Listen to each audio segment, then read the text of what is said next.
Alright, this video is going to be a tribute to Buddy Holly. I've done many Buddy Holly videos on this channel, but I haven't covered his classic tune, Not Fade Away. And I'm going to be going in depth with certain techniques that may pose a challenge, but may also open up a little trick for you. And before we get into that, let's first talk about just something simple. You already know how to play your E chord, but let's just go over it for a certain purpose. So I'm holding down my E chord here.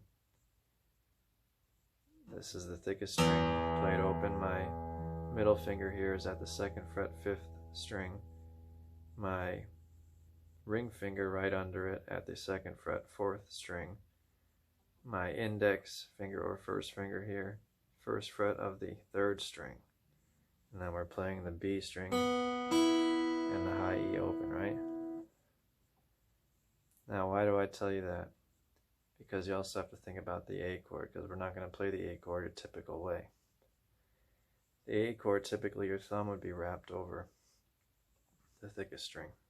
You'd be playing the 5th string open, and then your first finger would be here, 2nd fret, 4th string. Your 2nd finger or middle underneath 2nd fret, 3rd string, and then your ring finger or 3rd finger would be here, 2nd fret of the B string or 2nd string, right? And then the high E is ringing out. So that's your typical, and we'll go over a bonus chord here, even though this isn't the main focus, B7. So with the B7, your middle finger here, or 2nd finger, is muting the thickest string, right? It's our index finger here on the 1st fret of the 4th string, right? So one thing to consider is making sure each note rings out. Ring finger, 2nd fret, 3rd string. The B string needs to ring out open. Here's a G. And that's our pinky here, or 4th finger, 2nd fret of the thinnest string. Now, why do I say that? Because the rhythmic pattern of Not Fade Away by Buddy Holly, the rhythmic pattern, much like something you would correlate with someone like Bo Diddley. And there's a great video of Dion, who had a close tie with Buddy Holly, doing a interview where he speaks about Bo Diddley, his rhythms, and he speaks about Buddy Holly as well, and the tragic event, the day the music died. I'd recommend you check out Dion Heroes. And so the rhythmic pattern of this song is very specific, and if you don't slow it down, it's possible for it to go way over your head. So why do I give you how to play those chords? Because when you go to E, you switch, and you go to switch to A, you don't do this. You don't cram all your fingers in a fret. However, if you really have trouble with this, you can start that way. I went straight to, basically, I think at this point I have pretty flexible fingers, and that's what it comes down to. How flexible your fingers are, how you position your thumb on the back of the neck. This is the vintage J50 with a very skinny neck, very skinny nut width, and it's like an electric guitar. I think it's even skinnier than a Stratocaster. And so this wouldn't be like my bluegrassy type guitar, that's why I have the 018. But this for a strumming, this suits this perfect. And so it's all about how you position your thumb and so on, what kind of hand you have. Like I had this friend I used to work with. He wasn't a tall guy, but he had these big, monstrous hands. And I never forget that. I won't say his name, He had these giant hands. He was a heavy guy, but not a big, tall guy, just huge hands. I imagine if he went to play a guitar, it would be, you know, you couldn't play the A like this. But for this, you wouldn't be doing that anyway. What you're doing is something interesting. And to get this rhythm in your head, I kind of sounded it in my head. I was like, E to E to A to A, E. And that's kind of what you're doing. You're going E. And when you do the A chord, you need to be familiar with making a bar, because you're dropping down to bar strings 4, 3, and 2. And you also don't want to play the thinnest string. So the thing with that is, you either don't hit it with your pick, or you simply position your finger here, your ring finger, in such a way that you just deaden it. And we're out of focus. So we're going E to A, and now you can take, here's the other option. You can take your hand completely off. Well, not your whole hand, but you can take your other fingers completely off and not even strum the 5th string. Let me try to get this. You could just strum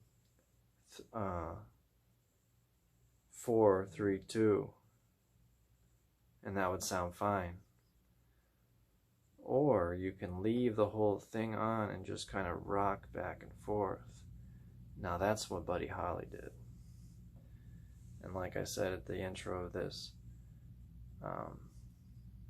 you can't help but hear what I played for you today and not credit that to Buddy Holly. He pretty much owns that riff. He owns it. So call this Buddy Holly forever, but this is how to play Not Fade Away. That'll be this video. And if the video gets 5 likes, then I'll do part 2. But you know what? Something interesting is happening on this channel. I always used to share these videos on Facebook. The last 2 that I've done, the last one got 250 views, and this other one's over 100. The Muddy Waters Blues is over 100. I did not share them anywhere. Not anywhere. Nowhere. So either I'm building a real audience or the algorithm is promoting my stuff.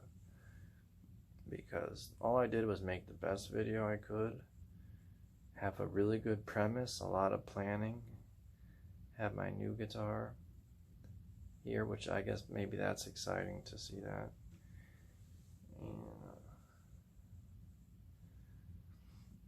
And to hear it, because it sounds awesome.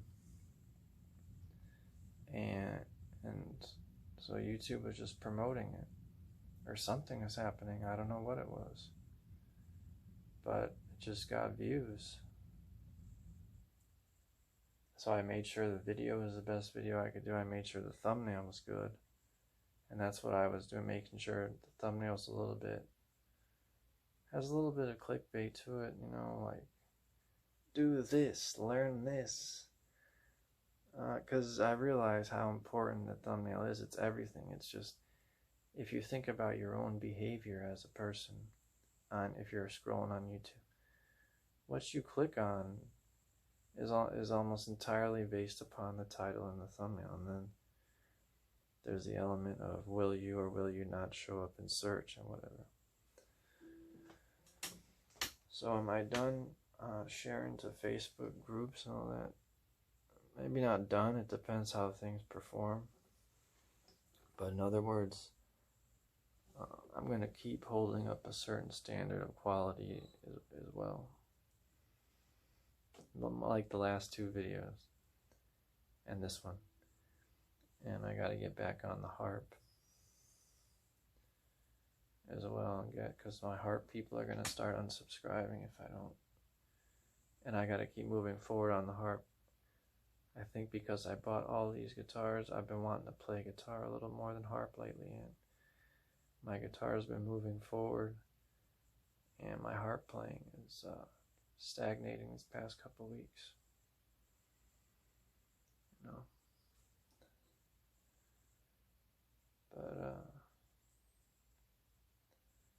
I think that's most of what I wanted to say. Like I said, much like the Pink Floyd video, if this gets 5 likes, then I'll make How to Play Not Fade Away by Buddy Holly Part 2. And we're playing in the key of E. I told you need the chords E, A, and you like to know B7. You can begin to study music theory on your own time, but basically this is a 1-4 progression that we were focusing on with the E to the A. And when you're on when you're in the key of E, right? Key of E, that 4 chord is going to be the A. Now, with every song you play for the rest of your life, the 4 chord is not always going to be the A. But in this case it is, and this reminded me of when I started talking about a little bit of music theory when I did the video on jamming the blues, you know.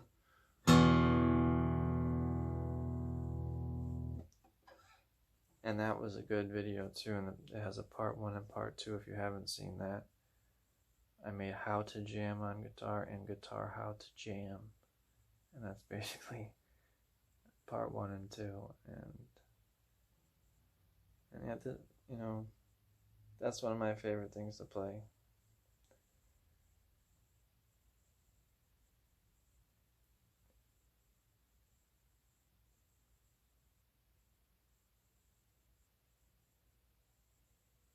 Nice and quiet night.